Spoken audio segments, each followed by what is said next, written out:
Hey everybody, thanks for stopping by the channel. Make sure you are subscribed. Make sure that you have hit the bell icon and you're getting notifications when my oh so wonderful content comes out. Just got done with a medical appointment at Mayo and I've been sitting there. I was thinking about something as yet another story of another mass shooting taking place just hit the news. Look, I'm not a conspiracy theorist, folks. All right? I don't buy into the whole everything's a false flag, everything's set up, everything's staged. But we have got to start asking ourselves, what on earth is bringing this on? What on earth is happening?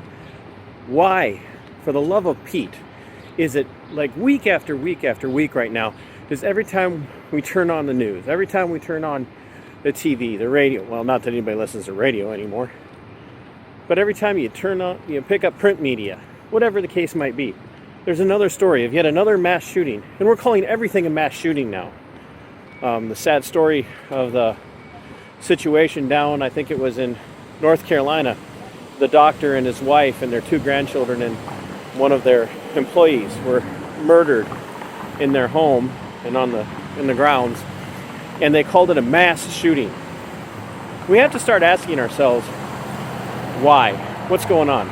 And hey, look, by the way, I'm wearing my Minnesota's for Freedom shirt and my We the People on the front of it here. So, anyway, back to the story. We have to ask ourselves, why is this happening? And do I believe that they're false flag events? Do I believe that false flag events happen? Absolutely.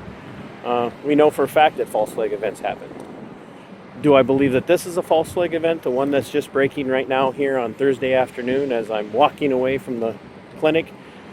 I don't know that I believe it's a false flag, but they're reporting things in a way that's hyping up, ramping up, amping up people to be scared, to be terrified, to be more accepting and more willing to cry out for protection from evil gun owners.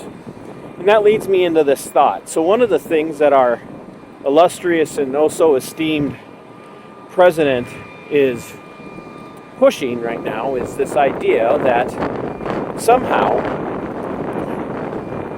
gun manufacturers need to be held accountable for the crimes that are committed with their products. People will be like, well, is that such a bad idea? And I would say, yeah, I think it's a bad idea to strip away from gun manufacturers the ability to be protected from a lawsuit if a criminal, whether lawfully or unlawfully, gets a firearm, goes out into public, and kills a bunch of people. That's a very, very bad idea. And I want you to think about this. If we want to make it so that manufacturers can be on the hook for massive civil, very, very punitive damages, when a product that they make is used to commit a hellacious crime, then why would the same president and the same administration be okay with granting immunity to Coof vaccine manufacturers? So think about that. Right now, if you take the vaccine for Coof and you receive a vaccine injury, a vax injury of any kind, you cannot sue the manufacturer. The United States government has stepped in and said, we are not going to let you hold them accountable for a faulty product, no matter what the reason is. We're not going to let you hold them accountable. We're not going to let you sue them for any kind of damages. And yet our president has the audacity, has the intestinal fortitude, has the testicular presence to say he's all for the Second Amendment. But the Second Amendment isn't in danger with the stuff that he's doing. If you open up manufacturers to a lawsuit right now, in any way, shape, or form, for any crime that's committed with a handgun, or with a rifle, or a shotgun, and you say you're on the hook for that, that is going to have a chilling effect on manufacturers. And if we can do that to gun manufacturers, we should do that to vaccine manufacturers. In fact, the damages for vaccine manufacturers should be even more severe and even more damaging. And here's why. Because a vaccine is designed to save your life.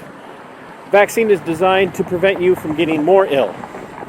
Firearms are designed for two reasons: to prevent somebody else from killing you, or to do severe enough harm to someone else that they cannot hurt you. Or if they have already hurt you, you can prevent them from hurting others. That's what a firearm is designed for. That's what it's for, period. Firearms are not just for hunting. They're not just for target shooting. They are designed for self-defense, personal defense.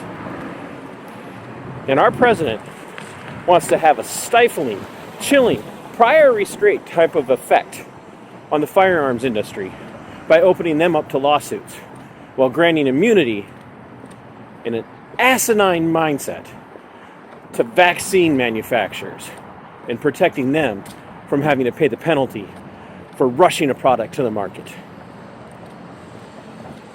So as we sit here and we face the reality of even more and more people hearing more and more news about yet again another mass shooting, juxtapose the two positions. Which one's doing more harm? Which one ultimately are more and more people potentially going to be harmed by? Vaccine injuries or in mass shootings? Gun manufacturers should have the same practical immunity, the same practical protections that vaccine manufacturers are having over their rushed, hurried, and sloppy products. Sorry for the stuttering and stumbling video, but I'm irritated as all get out. So until next time, Sic Semper Tyrannis.